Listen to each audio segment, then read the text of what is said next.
നമസ്കാരം. നമ്മൾ ദലഹരി ചാമ്പ കേട്ടോ. ദലഹരി ചാമ്പൻ്റെ വലുപ്പം കണ്ടില്ലേ?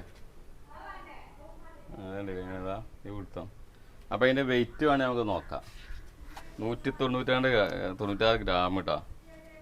അതായത് 200 ഗ്രാം. അപ്പോൾ ഈ വലുപ്പം നമ്മൾ ദലഹരിയൊക്കെ ഈ വലുപ്പം നമ്മൾ ആദ്യമായിട്ട് കിട്ടണം. ഇങ്ങനെ വലുപ്പം കാണില്ല. പിന്നെ ഉമ്മർ ഇതിലേറെ കുറച്ചൊരു വലുപ്പം ഉണ്ടാവും.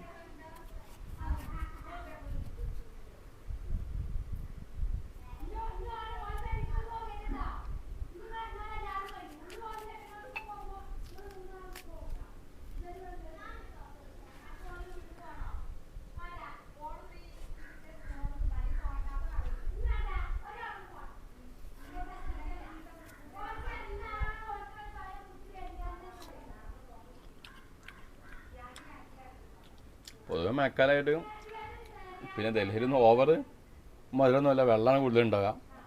ഉമ്മർചാമ്പ കുറച്ച് മധുരം ഉണ്ടാവും. മധുരമുണ്ട്, വെള്ളമാണ് കൂടുതൽ. മായം കൂടി ആയില്ലേ? കടിച്ചു വെക്കണല്ലോ, തിന്നണല്ലോ. എന്നാ